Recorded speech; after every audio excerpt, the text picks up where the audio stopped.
Hey, everybody, welcome to another episode of Holy Smokes, Cigars and Spirituality. I'm Kristian, the Heretic, and I'm the host, joined here by a few of my friends who I enjoy sharing this time with every single week, especially this week with so many things that have been happening in our society, particularly with Black people. Today is needed, it's necessary. And I'm grateful for these people that God has placed in my life to do this journey with. I want to go ahead and let all of them introduce themselves, and then we will get into this particular topic. The topic for today is policing in America. Should we abolish or should we reform?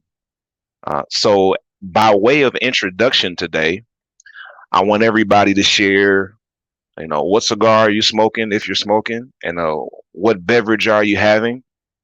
Um, I'm sticking with my girlfriend today, Fat Bottom Betty. Uh, I just love her. We just got this thing going on. It's a bond that's unbreakable, and now I can't leave her. So I'm smoking my Fat Bottom Betty, and then I'm drinking Four Roses Single Barrel. This is a very good bourbon.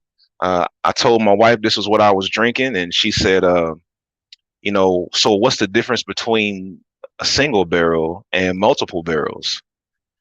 And I told her that, a single barrel bourbon is aged in the same barrel the whole time. So the taste is smoother and the process is more refined. And she said, oh, that's kind of like foster kids. When they stay in the same house the whole time, they turn out better. So yes, that was quite an analogy. And then so today I want you to tell us, what are you smoking and what are you drinking? And then what have you been doing to stay sane during the pandemic? Our lives have been completely flipped upside down. So what have you been doing to stay sane during the pandemic? This has been very helpful for me, being able to connect with you all and do Holy Smokes. And I've really gotten into like just collecting bourbons. I've bought more bourbon than I can drink because I just like having them. And that's kind of been, I don't know why, I've been collecting bourbon. So that's me. Let's do the rest of the introductions. We're going to go Greg, Myron, Karima, Kingmaker, and then Nikki. What are you smoking? What are you drinking? What have you been doing to stay sane during the pandemic? All right. Good morning, everyone. Kristian, I think I see where your computer money is going, but that's all right. Just going to call it out. So I've got Fat Bottom Betty's sister with me, Sweet Jane. There's not much of her left, but and I credit Nikki Hardeman for making the introduction several months ago. And currently, I'm just drinking water. Today I'm working on a batch of the Parsons Proof because my good friend Kristian said he's running low. Apparently I'm not that it's not that urgent with all the bourbon he's got going on. And finally, yeah. So I can't wait for the pandemic to lift, Kristian. I'm going to your house immediately. And to stay sane, I've been one of the handful of folks that has to go and be on campus every day. So we've kind of, it's on one hand been business as usual, but it's nothing been usual about any of this, including these last few months. But I'm doing a lot more running. I'm a runner anyway, and I've really been doing distance running. I just came in right from the broadcast, so I'm still kind of sweaty and nasty and all of that. And that's kind of helped me clear my mind space, and even thinking about today's show, because there's such heaviness for all of us, and for different reasons. So I'm looking forward to this show. All right, we got next Myron. Hey folks, I am coming to you live from Hampton, Georgia. I am not smoking because I'm inside, so I don't want to set off the fire alarms. But if I was smoking, it would be a Fat Bottom Betty. It's one of my favorites as well. I'd like to take credit here because I introduced everybody to the Fat Bottom Betty. You did. You did. I mean, I just want you all to know. You absolutely did. You absolutely. You get the credit. Thank you. I appreciate that. Thank you. And ironically, I'm drinking a little coffee with a shot of Parsons proof in it, right? So shout out to you, Greg. Ooh. And what I've been doing to stay sane during the pandemic is I am a jazz aficionado. And so I've been just getting deeper and deeper into all types of jazz. I am, listening to some experimental jazz, some acid jazz. Some of the stuff is weird and funky, but I'm listening and enjoying it all. So that's how I've been keeping myself together. You know, jazz is music without form. And I think right now we're living life without form. We don't know what tomorrow is going to look like. So I've been expressing that formlessness through listening to jazz. So I'm excited to be with you all for another episode of Holy Smokes. Thank you, Myron, Randall, the Mystic, Karima Akila. What you got for us? My bad. Hey. It is so good to be with all of you. My name is Karima Akila. I got to get myself one of those cute little taglines. I don't know what it would be. But so last night I enjoyed my favorite drink, my boyfriend, good old Uncle Nearest, maybe a little too much. So, this morning a little Cafe Du Monde, coffee, and then some ice, just to calm Nearest down a little bit. And to stay sane during this time, I've increased my time in meditation. I began a practice of transcendental meditation almost a year and a half ago, and it has been my favorite thing to do, 20 minutes in the morning and 20 minutes at night. And then just spending a lot of time with my kids, being silly with them, laughing with them, cooking with them, and just really just being with what is and just relaxing into what is and taking it as it comes. Happy to be with all of you again today.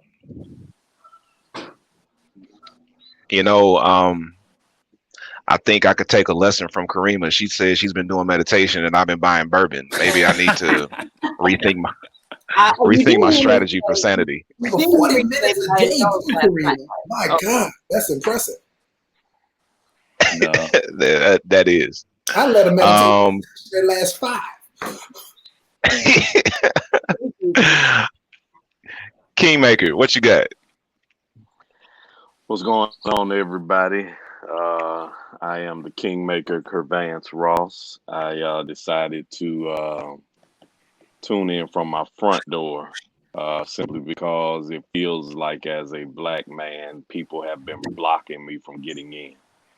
And I am smoking a Gurkha just to keep some calm in these moments. I do have a bottle of water, but Uncle Nearest 1856 is in front of the water. So I'm drinking my water on top of that. And to stay sane, I have jumped all the way into just working out. Working out 6 days a week, about an hour and a half a day, and just using that time to just clear my mind and try to think and stay clear. Cigars have helped. Kristian has turned me on to the bourbon challenge, and I took it a step further. So once a week, because we got 4 weeks in a month, I purchase a bourbon 1 week, a scotch 1 week, a whiskey 1 week, and a cognac 1 week. Nice. So trying to build my reservoir, and that's what I've been doing to maintain. Just for the record, I can't do that. I don't have it like that. That's why he's the Kingmaker. I'm buying $12 bottles of Henry McKenna, Greg. I'm not spending all of my computer money. Hey man, I'm cheap. I'm cheap. You know that. I'm cheap. It's all good. So I make my own stuff. I mean, that's how cheap I am. I know you do. Greg, Kristian owes us $5 already. That was a shot. You were taking a shot. What? That was a shot. You took an unnecessary shot. All right, so we're gonna have to We're gonna have to establish official rules for the $5 jar. It kind of came up randomly in the last episode. I know it's on the screen. There's an icon. But it's on the screen.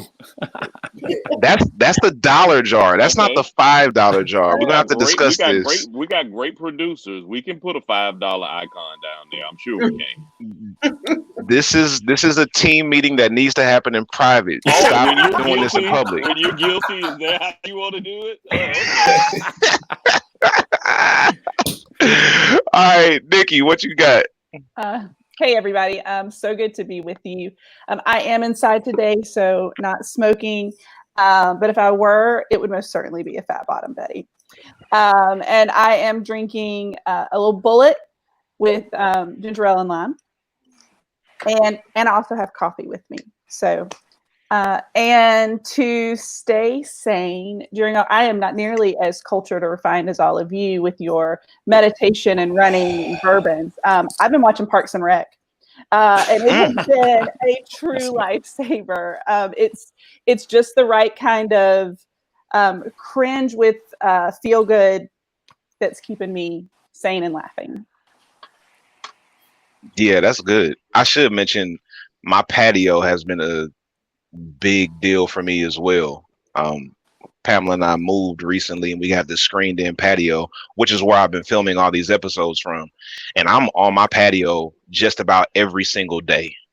And it's nice, especially when it rains, because it's cool to sit outside in the rain, but not have to get soaking wet and just see the rain and hear it. It's very calming and relaxing. So that might be like a version of meditation. I don't know. I'm just trying to get in on what Karima said, so I don't feel like I'm just an alcoholic or something. And right here, look, it's just that quick, okay? It is. Okay, just like that. That's how. Switch up the tempo. It happened that quick. That quick. So, holy smokes, cigars and spirituality is for the everyday person. So we have a dollar jar so that when somebody uses a word that's uncommon and requires a definition, if that person doesn't immediately define it, then they got to put $1 in the jar. When we were meeting physically, we had to physically put $1 in the jar. But right now we're just keeping a tab on everybody's dollars so that when we come back together, we can go on ahead and put all the dollars together and do something with it. Maybe that'll go towards buying me a computer. And then also we have one rule at Holy Smokes. We have fun here. We don't encourage overindulgence. We don't encourage drinking and driving.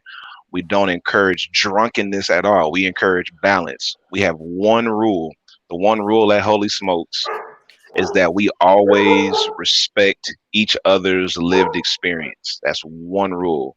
That regardless of what your doctrine or your theory is, you can't use that to trump somebody else's lived experience. And that's based in this brand of theology that I've curated, and I'm working on the book. The book is coming, I promise. I'm going to release a ebook within the next month about Greatest Commandment Theology. Greatest Commandment Theology simply states that your love for God is expressed in how you love your neighbor, which is a reflection of the love that you have for yourself. So you can't fully love God if you don't love your neighbor, and you can't fully love your neighbor if you don't love yourself. And according to Jesus, that's the core of the gospel. So that's why that statement is so important to me, and that's why it guides everything I do from a spiritual and just a life perspective. My perspective on life is guided by this, and it's how I teach, it's how I preach, and it's how I pastor. So that's the kind of the premise for this whole thing. While we enjoy our cigars, for those of us who are smoking today, I can't wait till we can get back together in person. Like, you guys have no idea how much I miss you guys. So today we are just coming off of George Floyd, Breonna Taylor, so many people. It's hard to keep track of how many people, Black people, who are being brutalized and killed and mistreated right now by law enforcement and by a system of white supremacy, which we discussed a couple of episodes ago. The system functions how it was designed to function. So we're not saying the system isn't working. The system is working how it's supposed to work. The question is, what do we need to do to change this system? Because we've seen with the protests and the riots and the looting that it's coming to a head. And I'm glad to have these people here. So in light of George Floyd, I personally couldn't watch the video. I have not watched it. People have told me details about it. I refuse to watch that video. I don't have the emotional bandwidth to watch 9 minutes of somebody being murdered. I just don't have it. But the details of the story are enough for me to understand what happened based on what I've heard. Which brings into question this issue of policing in America. Should we abolish it? Should we reform it? How should we move forward with law enforcement and policing in America? And this is where I want to start with this particular topic, because we talk about lived experience all the time. So let's start with everybody's lived experience. I want you to just give me like 2 minutes of what has been your personal experience with law enforcement. Your personal experience. Don't tell me what you heard on a news story. Don't tell me about, how Rodney King impacted you. I just want to know your experience with law enforcement. And let's just hear what people's experiences are. I want Karima to start us off. Karima, tell us, what's your experience with law enforcement? Scary. Scary. I grew up in Philly, and I grew up in Philly I was born in the early to mid 70s, and so I grew up in Philly during the 80s, right? And I left Philly, went to Baltimore in early 90s. So right when crack hit Philadelphia, that's when everything seemed to erupt all at the same time. So my experience with law enforcement has been out of fear. My parents, of course, told me what to do should I ever encounter a police officer, how to conduct myself. Most of the encounters that I've had with law enforcement they've ended well. I mean, I'm still alive. So, right there, that says a lot. But they've always been rooted in fear. There's always this knowing that it can go either way. I remember driving with my husband, and before he passed, he was a very dark-skinned Black man. And I remember, us having to drive through certain areas or certain neighborhoods and look a certain way before we took that route. Or we would go up to New York often, and we knew, driving a certain car, looking a certain way, driving up the New Jersey Turnpike, coming, from that Baltimore up to New York route, it was likely that we would get stopped. And sometimes we did. Oftentimes he would get stopped and he would come home, and I had to deal with the result of a Black man dealing with a police officer pulling him over for no reason or following him home for no reason. So my personal experience with law enforcement in the states that I've lived in Pennsylvania and in Maryland, and now down here in Georgia, it's all been rooted in fear. My heart beats fast. I never know when I'm pulled over, if I'm driving in the car, I never know how it's going to end. Hope you say the right thing, and you hope that in saying the right thing, that even when you comply, you hope that will still allow you to have your life at the end of it. And some of the officers that I've met, and again, I'm a Black woman, completely different story than a Black man. But some of the officers that I've met, some of them seemed to know that I was afraid. And so some of them will walk me through. And now I'm a mom also, so I would also have my children in the back. And so I don't know if that made a difference. I would see, so one time when I got pulled over for like a busted headlight, the officer looked in the back and saw the kids in the back of the car. I don't know if that changed his demeanor, but he acted like he perceived my fear, and he slowed down his speech, and he talked very slowly and explained everything that's going to happen. And that gave me some comfort in knowing that he understood why I could be afraid. And then, of course, I'm a mom of 6 kids, 4 of whom are Black boys. And so, again, fear. My whole entire experience has been rooted in fear. Yeah, that says a lot when you make the statement, they all ended well because I'm alive. That's a loaded statement. That's the bottom line. Yeah, absolutely. Greg, what's been your experience with law enforcement?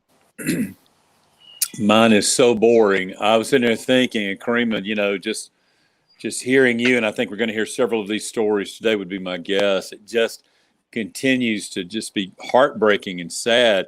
I'm not sure if mine would be described as a typical white person's experience, but I suspect it is.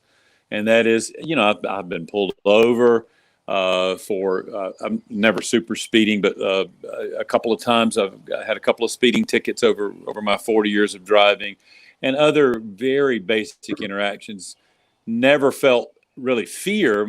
Probably my greatest feeling was, oh crap, this is a ticket. I mean, that's really the extent of it. The other encounters, maybe you could say officially, either in church environments or other environments where law enforcement was just a part of whatever we're doing. It's actually been quite positive. I've been pastor of a lot of folks in law enforcement. I have a few family members that are GBI agents, and my sister works as a head of medical services in a jail, so she deals with law enforcement. But really, mine is so very, very different, and it's not at all fear-based, with the exception of I've done something wrong. I've done something wrong, and I'm going to get in trouble. And trouble would be I'm going to have to pay a ticket. I mean, that's the extent of it. So I'll yield my time. Thank you, Greg. Thank you for your honesty. I mean, that's exactly what we want. We just want everybody to be honest. We don't want anybody to try to downplay their experience or sensationalize it. Just what is your honest experience? So I appreciate you for sharing that. Myron, well, what about you? May I? Go. Yeah, go ahead. Go ahead, Greg. Well, I was going to say, and I know that Nikki's going to speak as well, and her experience is her experience.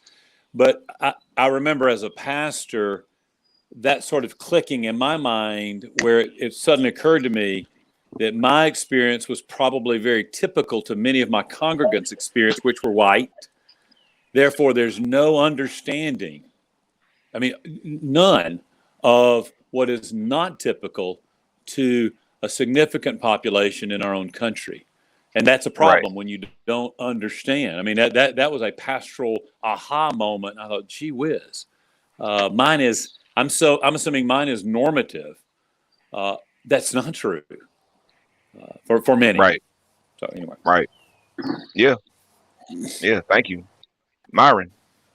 So I've got to admit, this is it's a difficult question, not because there isn't facts and information I can share, but because it's emotionally charged, right? To be a Black man in America, you have this double consciousness where you understand the role of the police and you appreciate the role that they play, but at the same time, you realize that these same people who are charged to protect and serve view you as a target and view you as the enemy.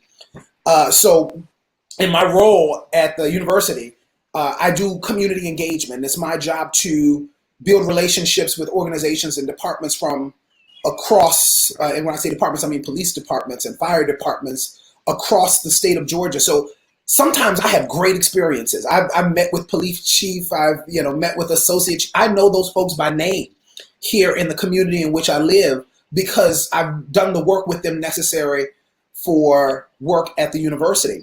But then you've got this compendium of other stories that are in your head from experiences that left you questioning. And I'm going to follow Karima's lead here that they weren't bad experiences because I'm alive. but there were experiences that you still have a question mark about.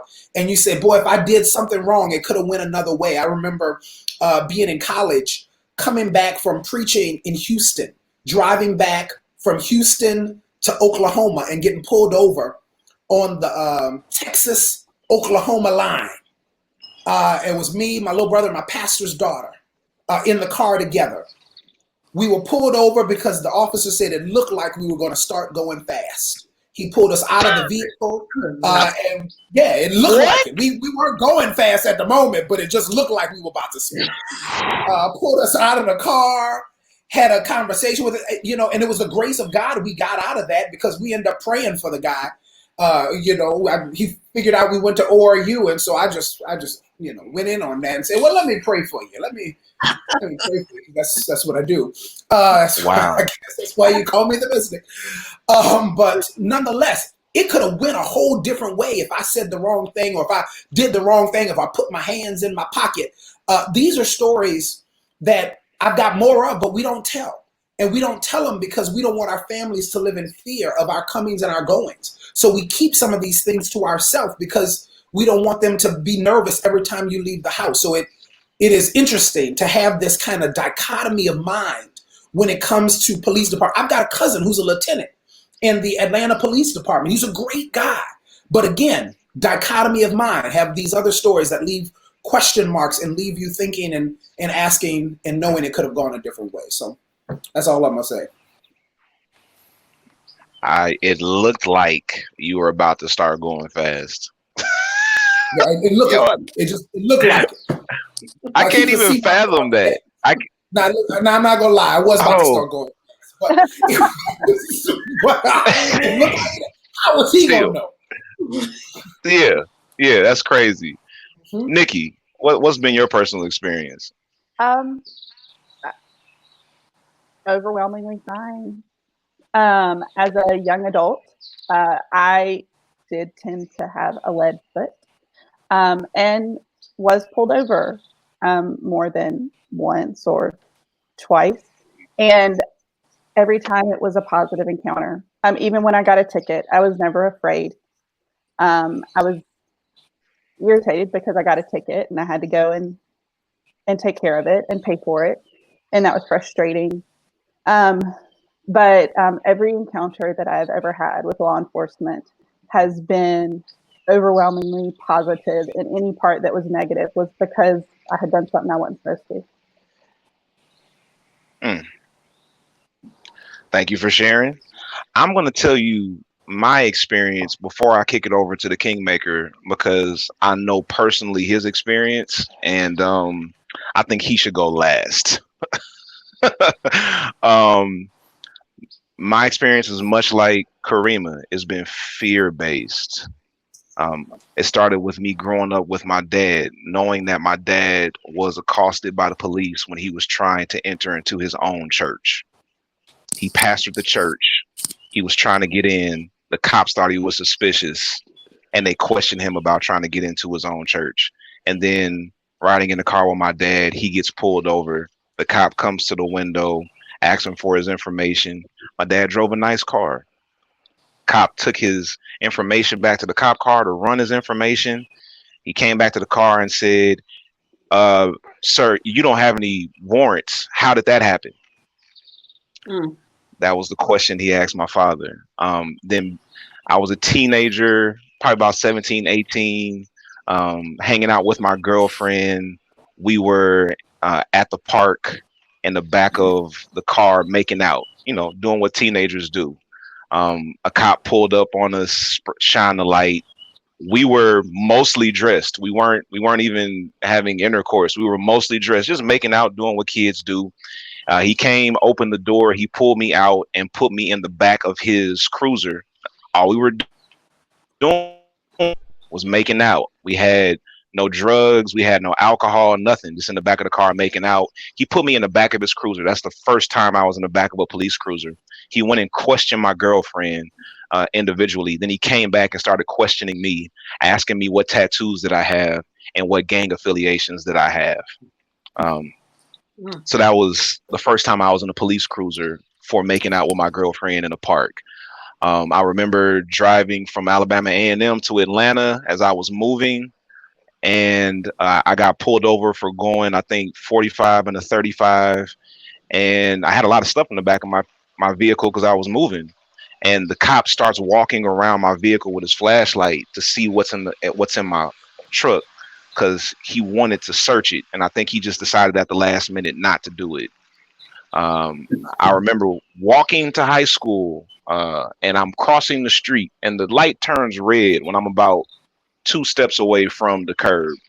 And there was a police officer on foot who saw me, and he chastised me, like berated me for being in the street when the light turned red. And I remember it so vividly. He said, "Now you look like a smart boy." And he just put so much emphasis on boy, and it triggered the hell out of me. But I just kept walking. Um, I used to live in Henry County, and anybody who lives in Henry County knows there's a little stretch of Highway 138 where the police are constantly pulling people over. Like, it's really easy to speed on that stretch because the speed limit is like 35, but the amount of room you have to drive, it's you naturally go 50 without even thinking about it. But we were aware that they pull people over. So Pamela's driving, I'm in the passenger seat. We're going 35 down Highway 38. We get pulled over anyway. Cop comes to the window. He says we have a busted tail light, and then he asks Pamela for her ID. I'm sitting in the passenger seat minding my business, and he has to see my ID. Now, I'm not legally required to identify myself because I'm not driving the car. You only have to identify yourself if you're operating the vehicle. But if I say, no, I choose not to identify myself, then what happens next? Mhm. And what the part that bothered me the most is my wife was literally shaking because as a black man, being her husband, anytime I leave the house, she's concerned. When I go hang out with my friends, if I stay out late, she's checking on me constantly, not because she's worried about what I might be doing. She wants to make sure I get home safely. And she literally can't sleep until I cross the threshold of our home. So fear-based, and those are just a few examples of my encounters with law enforcement. I like the other black people on the cast. I'm grateful because I'm still alive, but I've had to deal with some interactions that were not pleasant, and the only reason I can give is the color of my skin. That's the only thing that I have. I want to kick it over to Kervance. Kervance, give us a couple of minutes. What's been your experience with law enforcement? I got one of my my earbuds is bad. I want to make sure y'all can hear me good. Oh yeah. Yeah, we did good. Okay. This is not a moment. Generally, I relish the moment of being able to close. This is not one of those moments because my experience with the police, I've never had a good one. I have no positive encounter with the police. I don't see them as beneficial to my life or the community. I have nothing good to say about police officers because every experience I've ever had with them was related to me being black. Um, for those of you who've never met me, I am athletically built. As you can see, I keep my goatee dyed to the darkest degree. I have a bald head. I have an intimidating voice, and the pigment in the tone in my voice makes people uncomfortable. And when you're dark skinned, all of that does not build well with the police. I've never drove a bad or cheap car per se, and that didn't bid well either. My first horrible experience with the police was my mother got a new Toyota Camry when they were oval shaped, and the primary color was gold. And she had a gold Toyota Camry, and we were seniors, and me and my friends loaded it up. It may have been 10 days old, and we go to Freaknik. and we just want to drive through Freaknik downtown, and we're getting ready to turn on off of John Portman onto International Boulevard, and there's a MARTA bus in front of us, and they're letting the MARTA bus through, and they got the police directing traffic. And when we get to the stop, the white officer tells us to come through. But when we turn, the black officer, in a endeavor to show himself up to his other white counterparts, decides to pull us over. When he pulls us over, he makes all four of us, step out the car and put our hands on top of the car. He pats us down. He tells us to get on our knees, and then he proceeds to try to figure out whose car we've stolen. Because we haven't violated anything, the white officer is confused because he knows he's around a city at this point full of black people. And they write us a ticket for making an illegal left turn. I get ready to go to Alabama A&M. I'm riding with a friend of mine named Fred. His mom has a Lexus. They had just come out. They just upgraded Toyota Camrys at this moment. We're driving through Calhoun County. Just got off on the Anniston exit, and we are on cruise control. And these are the times where, when you got in your car, the seatbelt, when you close the door, automatically came over you. And I'm just cruising. He's asleep. He's a basketball player.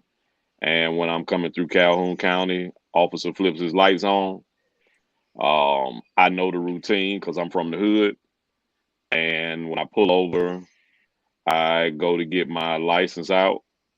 I turn the emergency lights on, and I have to hit it to take my seatbelt off to reach my pocket to get the license. And I see the officer coming up. He says, "Whose car is this?" I says, "My friend, he's asleep." He sits up. He makes him put his seat up in a straight forward position. He acknowledges that this is a nice car and he's not sure we should be driving it. Told me that we were doing 85 and a 55. I shared with him that I was on cruise control and in no big hurry.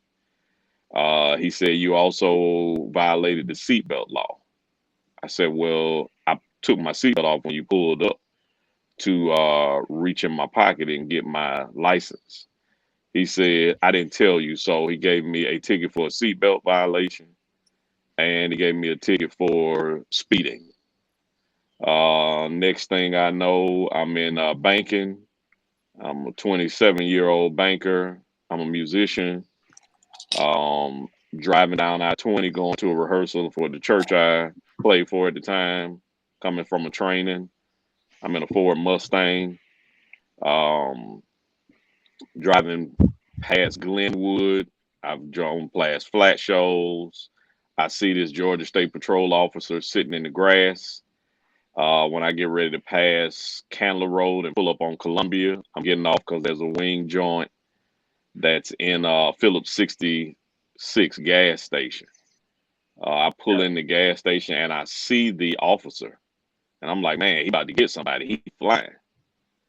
I'm pulling in the parking space, getting out, going into the wing spot, and the officer jumps out, tells me to get down on the ground. I'm thinking he's talking to somebody else because I saw him 2 miles ago. He comes up on me, the tallest, redneckest white guy I've ever seen in my life. And he tells me, "Nigga, get back in the car." I get in the car, I dial my mom. At that time, one of the members of our church was the assistant in charge of the Georgia State Patrol. I tell her to call Myron Freeman. I'm being racially profiled. He snatches the phone out of my hand, picks me up, throws me on the back of the car, puts cuffs in me, throws me in his car, and he starts to check my car because he thinks I'm a drug dealer. When the tow truck comes, it's a black guy. I tell him that I just been racially profiled. I give him my mother's telephone number. He starts calling my mother, and the officer tells him, "If you make one more statement in that phone, I'm going to lock your ass up too." He gets in the car, and I asked him So you just gonna racially profile me? My mom is going to find out about this, and this is not going to make any sense. What's the deal? He said, nigga, I'll let you know when you get to DeKalb County Jail. And he pulls in the back. He takes his gun out and say, you so bad, do something now. And he points his gun at me. When he gets me in, they lock me up, and he charges me with illegal tent, avoiding arrest. He charges me with 85 in a 65, and I harassed the officer. I've been locked up 3 times by the police, both black and white, for being black. With my wife, driving nice cars. And because I'm a fairly big guy when I'm working out, I can't put my hands behind my back.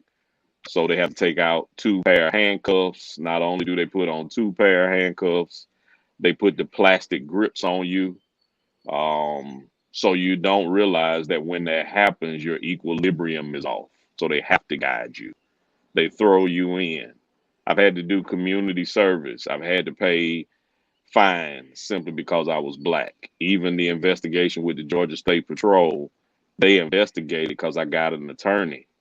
And the investigation's letter response was, we heard what you said, but we're going to take the word of our officer. We're dropping 2 of the charges. You're still going to have to pay the fine for the speeding ticket. This is as recent as a year ago, 2 years ago, where I'm going to train the police in College Park and get locked up by the police in Atlanta. And it's always something erroneous. So I have nothing good to say about the police.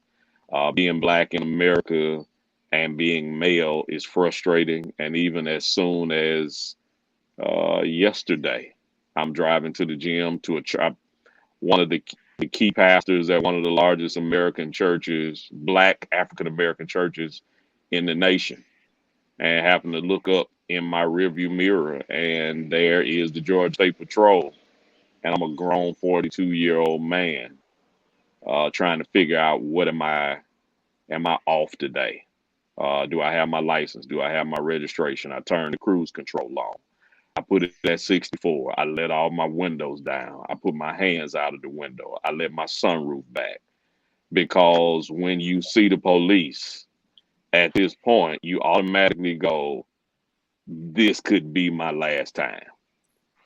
So I don't have any positive about the police at all. Yeah. So that's why I wanted Kervance to go last. And I guarantee you, he did not tell all of the stories. I know of other stories of experiences I've had with him and that he told me about. He didn't even tell the story of when he was coming from a training that he did. And like I think it was DeKalb County pulled him over in the Stonecrest parking lot. Oh, I forgot all about it. That I'm coming from a church. I forgot about that until you said it. I'm at Rockdale doing a training at a church in Rockdale. Just got paid, have changed these people's lives, and I'm just gonna go grab something to eat at Stonecrest. And I purchased a my first Ram 1500. Pulled in the parking lot of Stonecrest. I probably have been to Stonecrest 2 or 3 times. And when I get ready to pull in, 7 DeKalb County police officers surround my truck. I'm sitting there going, what in the hell is going on?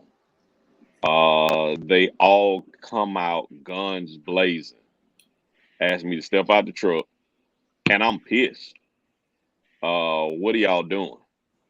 Early this week, a kid had been kidnapped, and it was a Dodge pickup truck, like a 90 Dodge pickup truck. I'm driving a 2014 Ram, top of the line truck.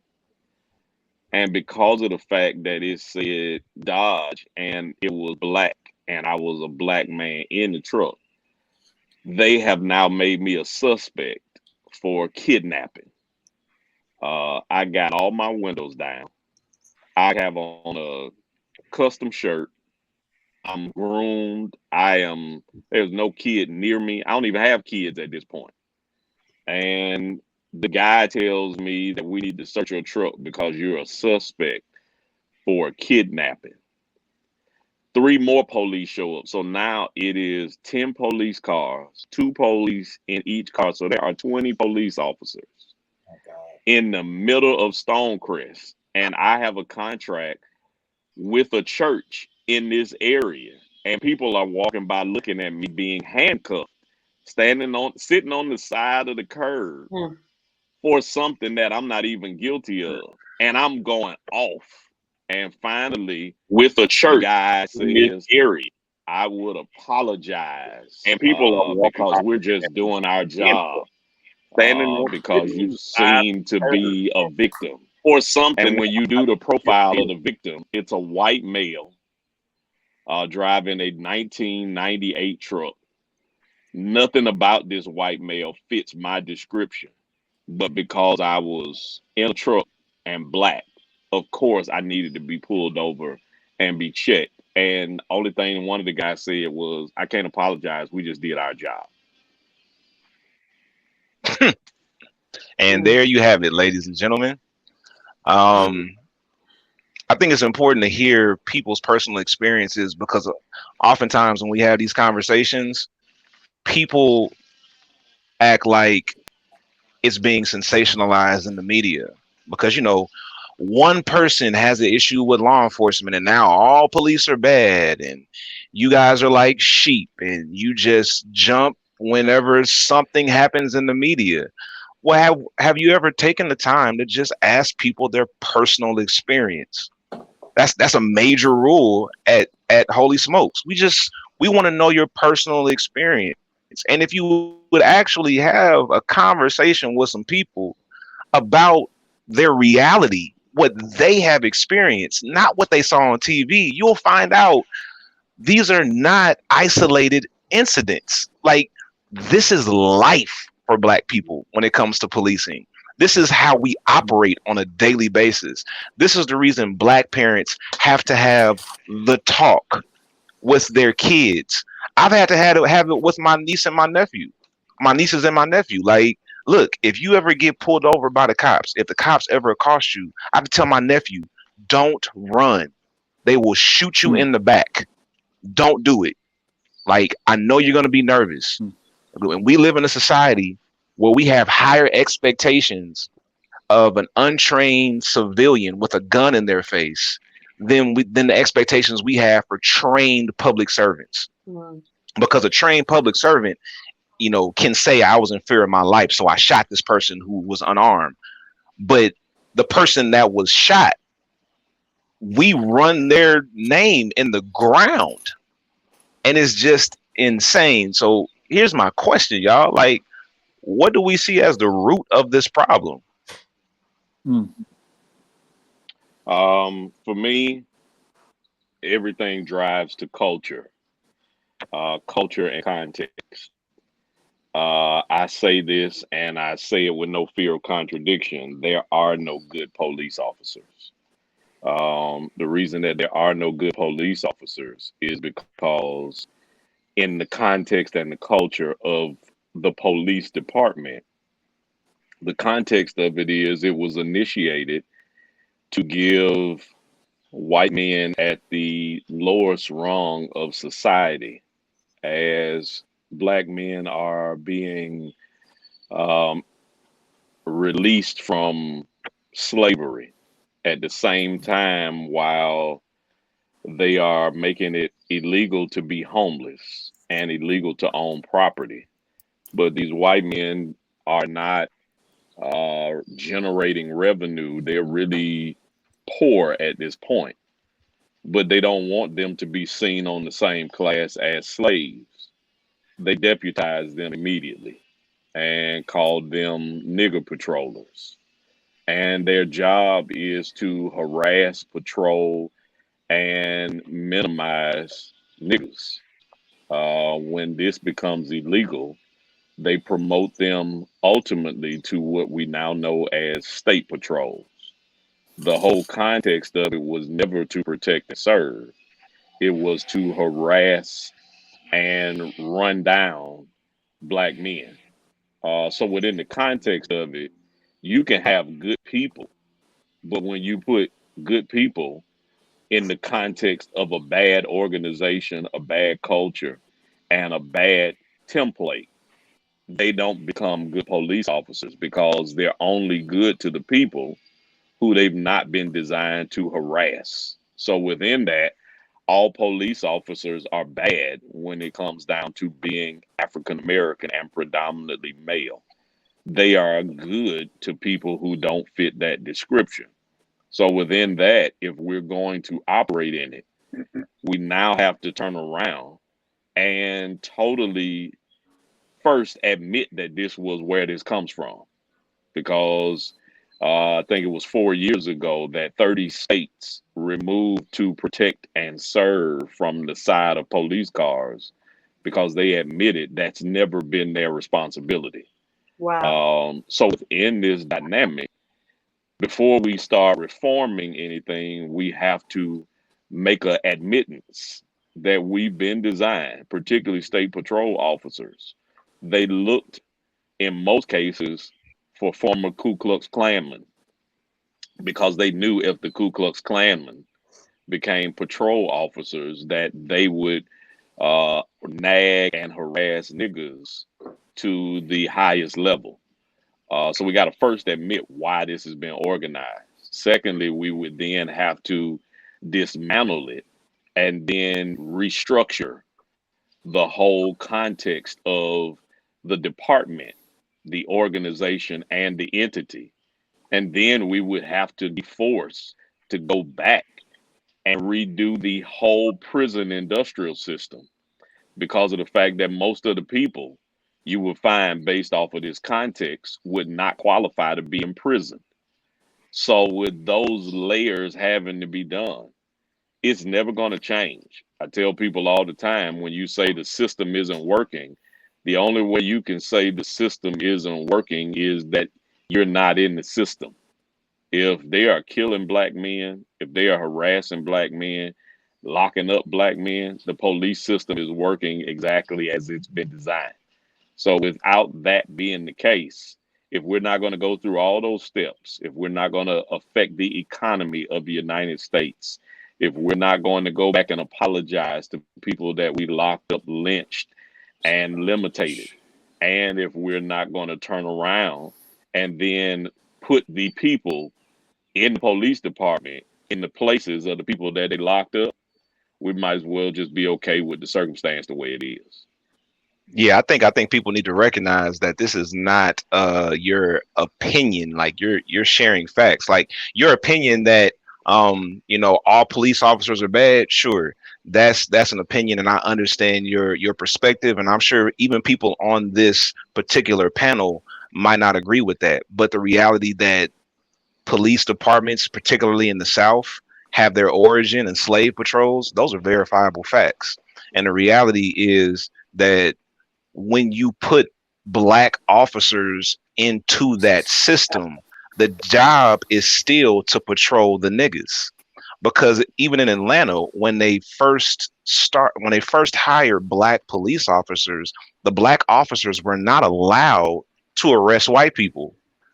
So the job has always been to patrol the niggas. So somebody else, Nikki, what do you think is the source of the problem? Ooh. And I don't, let me say this before I get out of there. I want to clarify.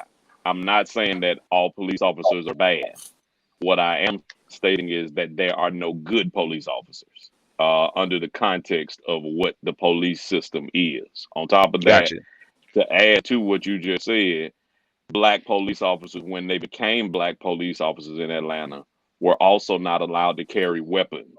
So they were, number one, they were not allowed to patrol white people, and they were not allowed to have a weapon. Hmm. Yeah. Nikki, what are your thoughts?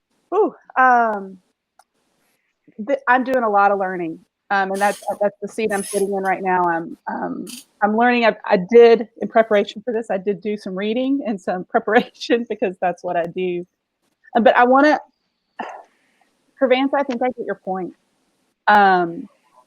The systems that we are a part of profoundly impact the work that we are able to do.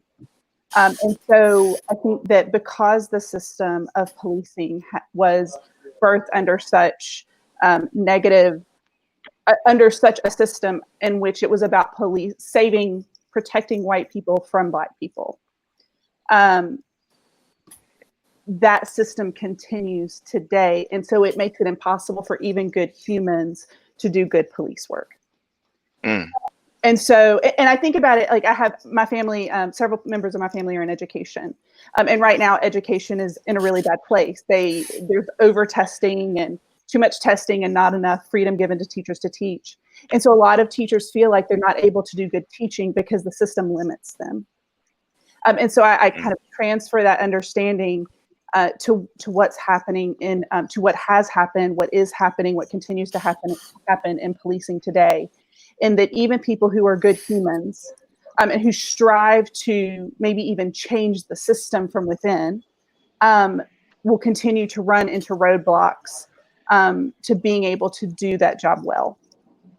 And so I guess I see in my learning, in the place that I sit now, I've come to a place to understand that the problem in policing is the very fundamental system on which it was built. And that if we can't go back and change that, then I don't know how we progress forward and make it better. Yeah. Myron, you got anything? Yeah, so I know where it started, but my question is, how do we exist in this system right now?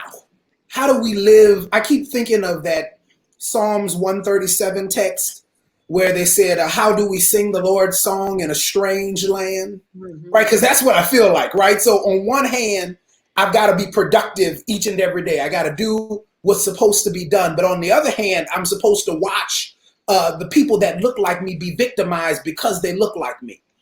Right? So how do you live in this space where you're in tension with both? Where, you don't want to be the good Negro. You want everybody to have the same privileges and opportunities that you have. So that's where I am. So it's hard for me to talk about the origins because I'm so concerned about living in this moment and in this space, in this double consciousness where I've got rage, but I can't let the rage possess me because I still have to be productive. You know what I mean? So that's where I am in this space. So what do you do to deal with the rage of this? You don't want to become numb, but you still want to be aware. So what do you do with that double consciousness? Right. Because the rage isn't the problem. I think, like you're saying, rage is a reasonable response. James Baldwin said to be Black in this country and to be relatively conscious is to almost be in a rage. Like, and that rings true right now. I feel like if you're Black right now, you're either enraged, you're ignorant, or you're numb. Yeah. I don't know if there are any other options. You're enraged, you're ignorant, or you're numb. And I see a lot of ignorant people in my Facebook feeds. I mute them very quickly because I don't have time for that negative energy. But I just feel like that's kind of where we are. Karima, you got any thoughts? Like, what's the source of the problem? Well, first of all, that rage. The problem causes that rage, and it is a fine line of sanity and insanity that you have to walk. But Nikki put it right on the head. It is the reason that the system was created in the first place. And you have to keep pulling the thread until you unravel it all the way to the very beginning. It's like in crochet, right? You tie that first knot and you crochet hook inside of there, and then you keep making chains, and then those chains you can add colors and loops, and before you know it, you have this whole tapestry of something beautiful. But when you pull that thread, all of that unwinds, all the colors disappear, all the shapes, all the designs, and you come back to that initial first slip knot. And that initial first slip knot, when you first go to crochet something, the intent in which you are making that knot. And so when I think about this, when I think about the systems upon which that we have built this American culture, the system of policing, and Nikki, you spoke about the one that's near and dear to my heart, of course, the system of education. But when you look at that and you understand why was this system created in the first place? What was the original intent? And as long as that original intent is still alive, then no matter how much you pull the thread, if you don't pull it all the way down and then undo that original slip knot, you're still going to crochet and make the same thing. So it is, how do you dismantle someone's, why was it? Why were we policed? Why were we sectioned off and segregated? Why did we as Black people need to be compartmentalized? Why? It's because of the fear of those who created the system in the first place. It is the dominance that they wanted to create and maintain and perpetuate. And then the minute that that dominance is threatened, then now all of a sudden we have to tighten that slip knot even further, because lest it slip off the crochet hook, then what do you have? So the minute that those who created this system and those who have that same mindset feel that their position and the reason why they created these systems in the first place, the minute that they feel that that is threatened, then now, it's the grip is tightened. And so why do they fear that? What is it within the mind of the colonizer that makes them afraid of being dominated? What is that? And once we can understand what the hell that is, and once we can understand what is the balm in Gilead that is needed to fix that, then we can figure out how we unmantle something. Because you can pull the thread back to this point, you can add another color and keep crocheting, but it's the same damn thing again and again and again. And you talk about that ratio. This is why I don't like talk about this shit, because I got 6 Black children that I got to protect. And the minute we start talking about someone's mindset, that in someone's mind, there is something that clicks in their mind that when they see my brown skin or the brown skin of my children, they are afraid, and their fear causes them to have to dominate somebody else. The minute we start thinking about that, that's when my rage gets turned all the way the hell up. And that's when I'm like, okay, you want to dismantle it, blow the shit up. Like we said the last time we talked about this. Let the shit hit the fan. Because sometimes you have to stop trying to put a Band-Aid on something and stop trying to protect it. And we keep putting a little stab here and a little neosporin there. No. Let the mess fester. Let it blow all the way up, and let this mess be completely unraveled to the very beginning. Now that's going to come at a cost. I understand that. But that is the price that we have to be willing to pay if we want this mess to be right from the beginning. Yeah. And you brought up a great point, and you used that analogy before, and I want to point out how fitting that analogy is across the board when we see injustice, because a lot of people see my ministry, and then they'll see something like Holy Smokes, and church people tend to get offended when we critique the church.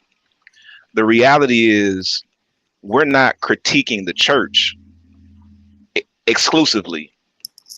We're critiquing injustice wherever we see it. So if the church is doing something unjust, we're going to call it out. But it's not just the church doing things that are unjust. It's our government at times. It's individuals at times who are doing things that are unjust. And it's very hard to hear the critique when you're a part of the organization that is carrying out the injustice. So for people who may listen or watch this podcast, there's no one particular entity that we're just trying to tear down. I love the church. I'm a product of the church. I'm a pastor. I pastor people. When we finish today, like, I gotta go address my congregation and have something to say about what we're experiencing. But because I love the church, because I love my country so much, that's why I critique it the way that I do. Greg, talk to us, man. Help us out.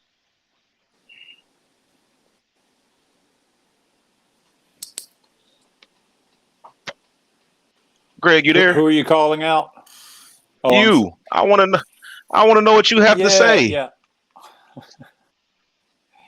Yeah. Well, a bit of housekeeping. I'm having enormous trouble hearing everybody. It's like every other syllable is being blotted out. So I don't know if the problem's on my end or what. Are anybody else experiencing that? Okay. You are a little bit correct. Okay. So, but I am catching it, but I'm really struggling here to hear. I'm in school. I'm listening. I'm listening. And these are not new stories, but they are continued lessons over and over again. And I guess I have more. I'm dealing with a lot of questions. I mean, not just because of this, but just as they've been emerging.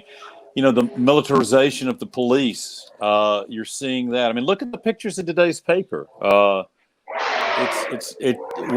don't have to call the National Guard. It's like we're in a war zone, and you have gun ownership issues at hand that's just gone amok. You have very strange relationships with the way we criminalize things and then decriminalize things, and then we racialize that. These are just questions that I think have to be part of this dismantling in order that we can allow tomorrow's Pentecost, so that we can allow some kind of Pentecostal new dreams and new visions take place. So to the question, you know, I forget do we dismantle Abolish or police, or do we do we work without them? How do we create something new? Because I do firmly agree the system is completely functional. It's achieving the results that it's been designed to do, and that's the problem.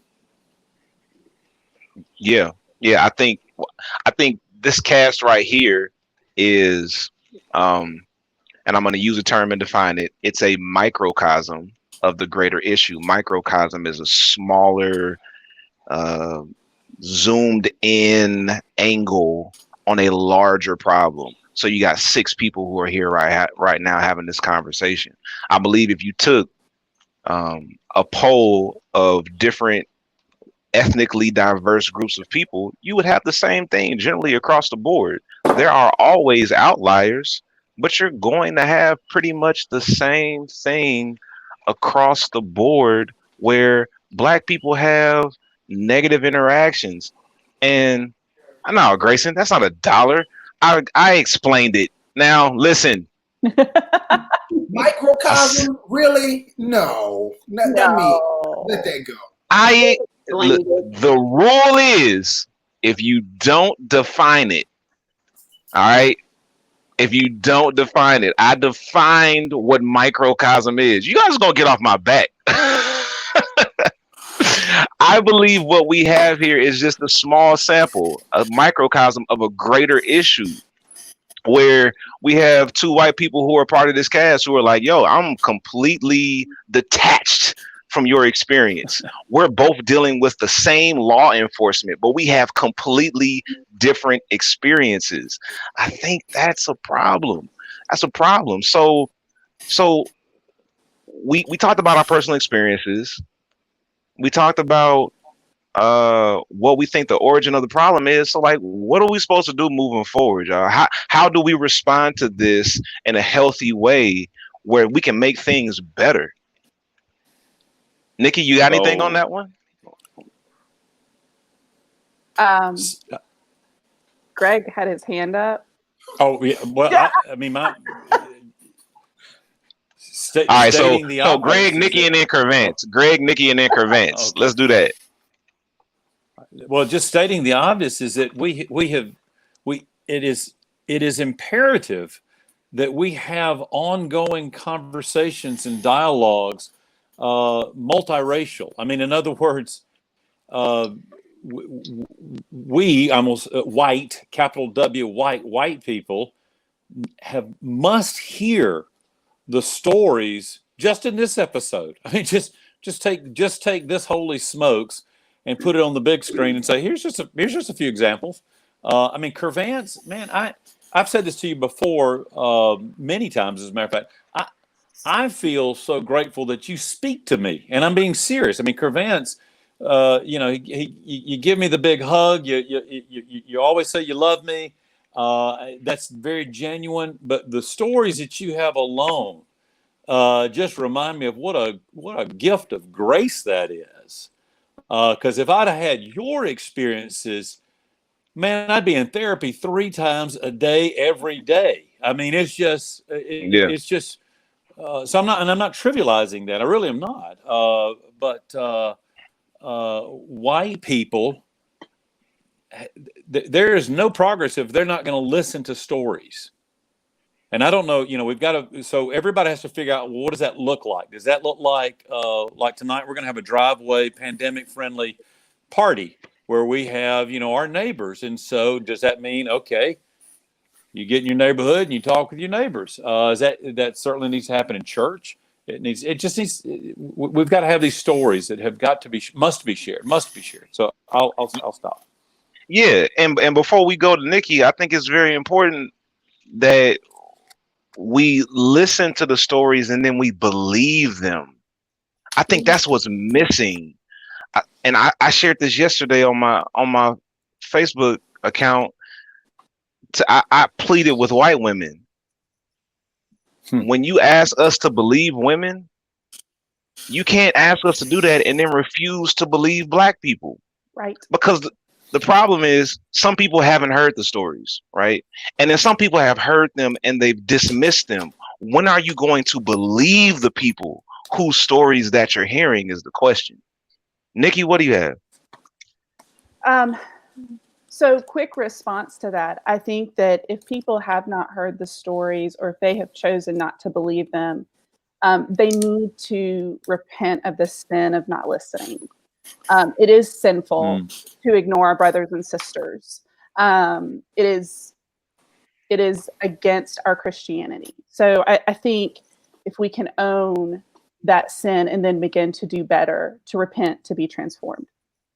Yes, but I'm going to take it a little further, a lot further. So yes, this is a learning area for me. And so I'm going to own that I am still very much in process. I'm learning a lot, but in preparation for this conversation today, I did some reading. And I found myself learning about the abolition of policing as a movement. And I was incredibly interested and intrigued by the initial reading that I did. Many of the people who call for the abolition of police in our country want to treat violence as a public health issue rather than a criminal issue, and understand that most crime comes from inequities. Certainly there's crime that doesn't come from that, but the majority of crime happens because there are inequities. And so if we can work to fix inequities in our systems, we lower our need for policing.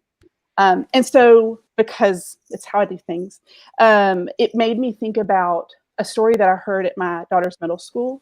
You have the orientation meeting where you go in and the principal tells you how everything is going to work and how your children are going to learn. And what they told us was that before they're in the DeKalb school system, and everybody, all middle schoolers through high schoolers in the DeKalb school system do get a Chromebook that they are allowed to take home during the year. They return it in the summer and they put it back during the next school year. It's a wonderful thing. It that does help equalize access to technology that is often not available to everybody in the system. And they said that before that happened, in the middle school, students were allowed to bring their own personal devices to school. And when that was happening, there were a lot of thefts. A lot of students got their phones and their own computers stolen by other people at the school. As soon as every student had a Chromebook, that stopped happening. And so I think that if we can take that and think about what that means in a large, so that's a microcosm, right? Picture. Good word. Right. Do I have to define it? So do I define it to not owe? But right, so that's all right. I'll put my dollar in. It'll go to the computer. So if we can look at that small example and think about what that would look like on a bigger scale, can we envision a world in which we don't need police as much as we think that we do? The other piece of my reading that was incredibly important, I think, was that there was a study done. It was back in 2017, and they looked at the way state and city, or actually metropolitan cities, how their budgets were spent on policing versus public health, and there was such a huge disconnect, and social services. There was such a huge disconnect. There's so much more spent on policing than on social services. And I just have to believe that if we change the way that money is spent, if we resourced people better, if we gave them access to things that they needed, then crime would go way down and we wouldn't need to spend as much money on police. So right now, that's where I'm reading and that's where I'm learning. I can't say that I'm totally for it because I don't know enough, but I can say that what I'm learning about this idea is incredibly thought-provoking and is inspiring a lot of imaginative ideas for me. So that's where I am. Thank you for sharing that, Nikki. Like, thank you for being honest about you're still in process, you're still learning. Because we're not policing experts on this cast. We're preachers, we're pastors, we're educators, we're salespeople, we're business owners. We're just talking about it from our personal lived experience. Karima, do you have any thoughts before we come back to Kervance? Yep. One of my favorite verses that my old pastor would say at the beginning of communion. We would do that verse that says, "But let a man examine himself." 1 Corinthians 11:28. And of course, that verse is talking about, the process of taking communion, but I think that it applies here too. Examine ourselves. What is it inside of us that is triggered by the societal norms that we have in place right now? And what Nikki said, what is it, if we talk about the idea of the reasons for policing, and if we were to adopt something different, what response does that come up inside of you and why? And so when we talk again about, the reasons why we have the things that we have, we've been so indoctrinated into just our way of being that we don't even question it. But when these things happen, when COVID-19 happens, when uprisings happen in response to a murder or multiple murders of Black people, the question is, what feeling or thoughts does that invoke inside of me, and then why? And then sit with yourself long enough to figure out why. And then sit with yourself in a little bit longer to chart a new, better way forward. Because again, it all boils down to why something was created in the first place. And in order for there to be something new, then we cannot put new wine in old wineskins. We just can't. It just will not work. It will be the same thing over and over again. So examine ourselves. Kervance, you want to share how you think we can move forward, man? One of the greatest components to war is an ally. Because you can't go into a war as a major country, a major superpower. What makes somebody from a war dynamic a superpower is that they have allies that make them bigger than an individual entity. And I think our biggest challenge is that the people who have been the catalyst have to now be the change agents, simply because of the fact that we can talk about having multicultural churches. And the truth is, we don't have multicultural churches on the large scale. We have churches that have multiple races in it, but they're only led by one race and one perspective of culture. When it comes down to us as individuals, as a black man, I am not so much concerned about a white person's apology as much as I am concerned about a white person's acknowledgement through their voice, leveraging change. You helped me to understand that as a heterosexual, out of the closet black male, I was able to have heterosexual privilege, which means that I can empathize or I can sympathize with a homosexual person, but I have the privilege because it doesn't directly affect me to turn it off when I want to deal with it. Right. But what I cannot say is that I don't understand. I don't get it because I know what it feels like to be marginalized. And if I value brothers and sisters who are in a space that I'm not in, I have to give voice to it so that I don't minimize it, marginalize it, or make it minute. And the biggest challenge that we have to now verbalize is that if I am white, I now have to verbalize that my whiteness has caused pain to black people that I consider friends, Christians, and partners in life. The worst thing that can happen is that you require me, who has been a victim of something that has been constructed by people who look like you, and then ask me for the remedy. It is impossible for me to get sick because you made me sick and then now become the doctor that cures the ail that you have the prescription to. And this Yes. forces us to now have to be honest as white people to say, does it bother me enough that I now become an ally to what I was an adversary of? And the only way that this thing gets changed is that white people have to go and get outraged more than black people. Because there is a dynamic of my life that I can understand what it feels like to be a white man if I make enough money. I can get an inkling, an insight of what it feels like to be white. There's nothing a white man can do to get insight on what it feels like to be black because they will never be able to be marginalized. But what they can do is state that I don't agree. I wouldn't switch places. And since I wouldn't switch places, I won't stay silent. Jane Elliott is a major voice for this platform. And I saw a video 2 days ago that blew my mind. There's a white gentleman on a soccer field, and he has about 75 people, different races and different genders, lined up.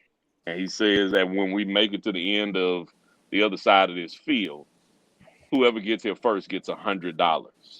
So they're all lined up, they're on an even line. He said, but before I do this, if any of these don't impact you, make 2 steps forward. The first thing he says, if you've had both parents in your home, make 2 steps forward. He then says, if your father was in the home the entire time, take 2 steps forward.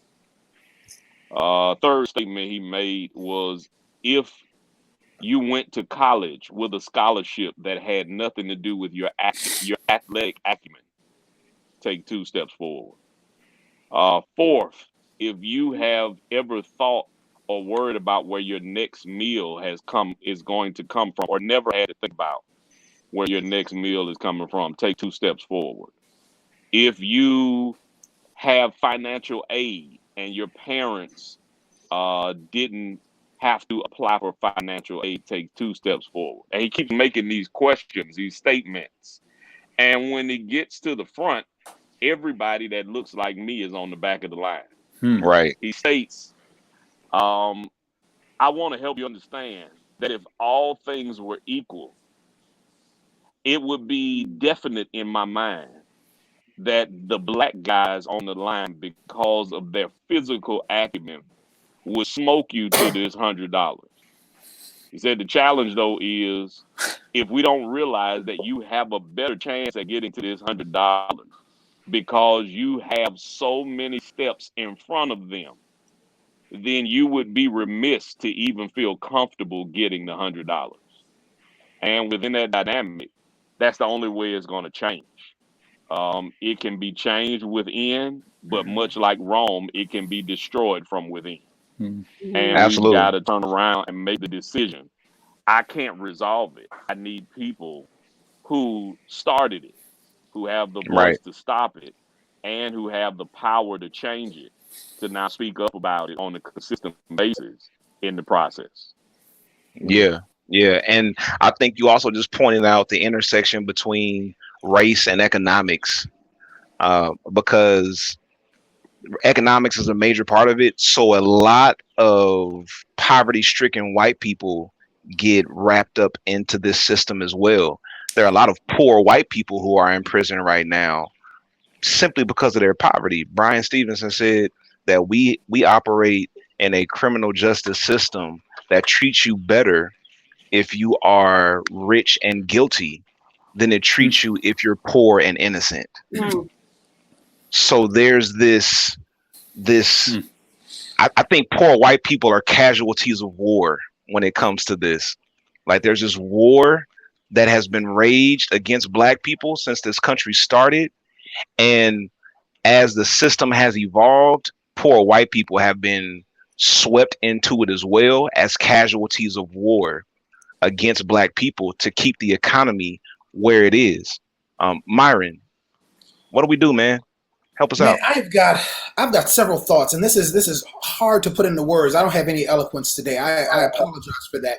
But so the first thought, I keep thinking of the story that Jeremiah Wright tells. Jeremiah Wright says that if you were baking a cake and you realize that you forgot to put in the sugar and you forgot to put in the eggs, you don't try to add those things after the cake is baked.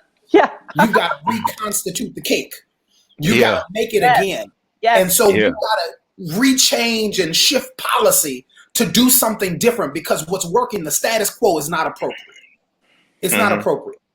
And then the next thought I've got to say, and this pains me to say, and I'm saying this as a prophetic voice in America, that America has a disease called racism.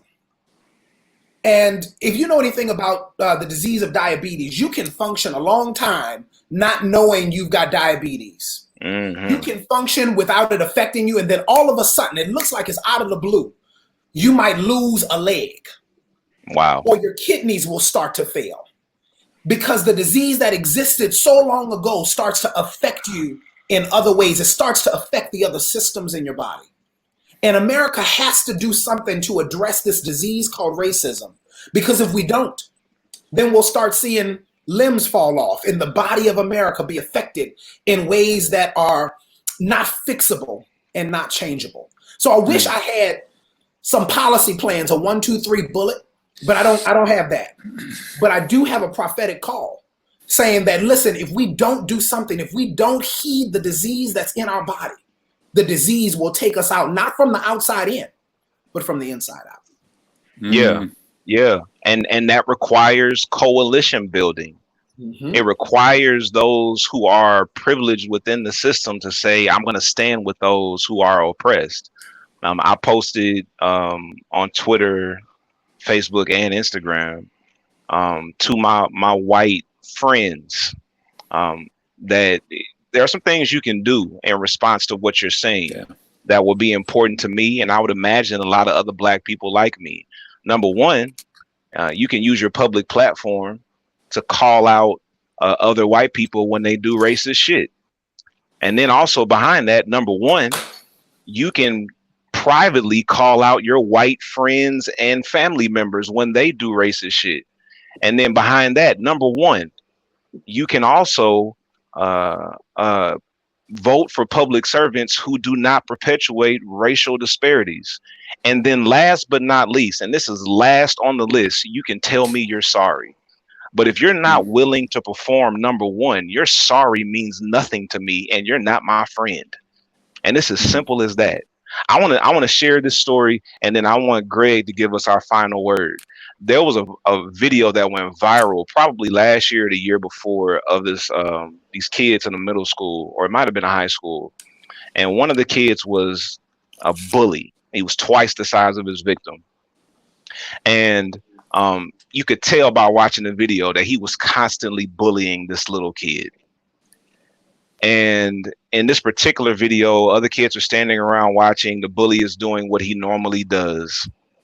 And then in a moment, that little kid, the victim, he snaps and he punches the bully in his face. That bully falls to the ground and everybody celebrates. And we shared this video all over social media to celebrate the victim for fighting back against his bully. And that's how it went viral. What concerns me is that we can celebrate the victim who pushed back against his bully in that video, but we don't keep that same energy when the victim is the Black community and the bully is a white supremacist government that has been bullying us for generations. And then when we finally take the step to fight back, because we tried to do it peaceably, we took a knee and you had a problem with that. So now you see people rioting and looting and destroying property. It's like we're doing whatever we can to punch back because nothing else we've done has worked. But we don't keep the same energy when we look at it on a major level. And the bully is the white supremacist government, the white supremacist system that continually pounces on people of color and Black people and poor people. And we push back, and then you say, well, what's that going to solve? You didn't say that when the little kid punched his bully, but you say that to us when we punch back. So I think we need to keep that same energy across the board if we're going to figure out how to move forward with dealing with policing in America and determining whether we abolish it or whether we reform it. I want to kick it over to Greg, give us the final word, and then we're going to shut this thing down for the day. Well, Myron, you're much more articulate. You're apologizing for not being as on it today, but you are on it, my friend, and I am not, because I really have looked forward to and have not been disappointed in today. But I've also thought I need to listen more than ever. I need to listen. It's. We're all at that place, or excuse me, we're at the same place, but we're from a different context. And I don't want to make a con out of any of us here as we try to manipulate, one another's lived experience. Some of us need to take a knee. Some of us need to take a stand. Some of us need to step aside, but all of us need to move. I mean, we need. We can't just say, Kristian, I really appreciated that post that you did a couple of days ago. It's not enough to say I'm sorry.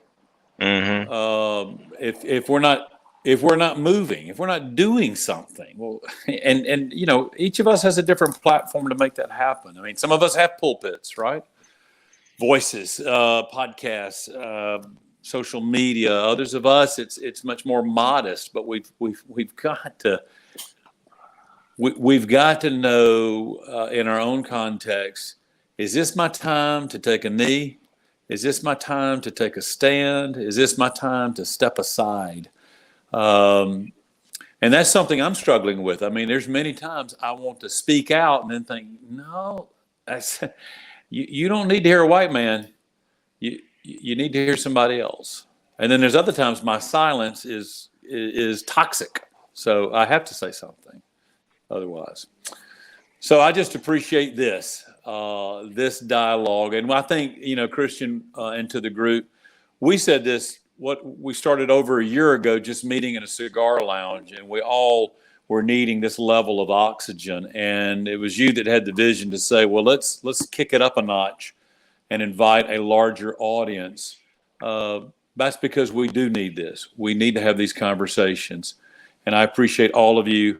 I am genuine when I say I love all of you and have come to deeply, deeply value what you bring to this world. It's a gift and it's a grace. And this is, after all, what God, I think, envisions for this new creation that we're moving towards. Yes, sir.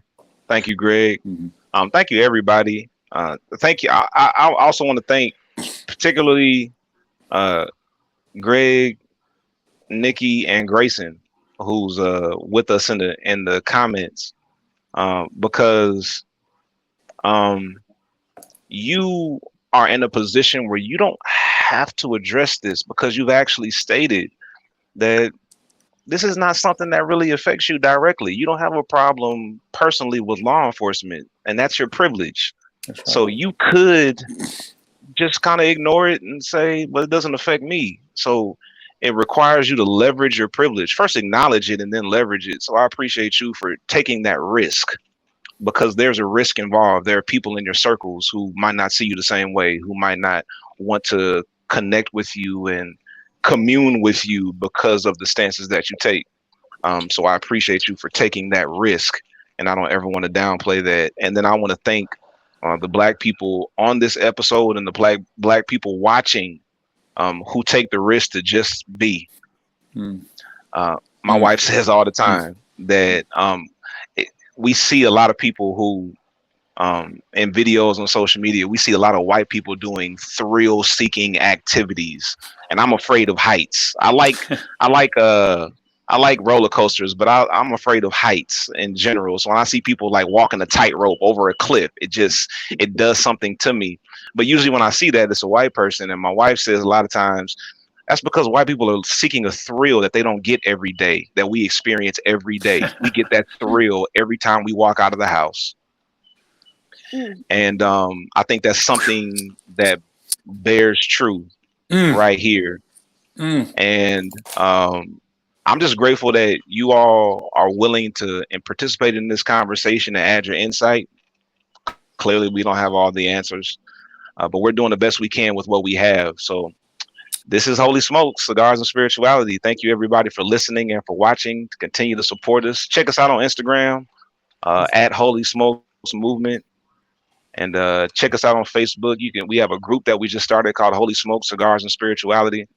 And check us out on Patreon. That's where you can watch the visual episode. If you're not watching it, you should definitely watch this, because there's something about when Karima takes the mic, you got to see her expression. You do. Like you just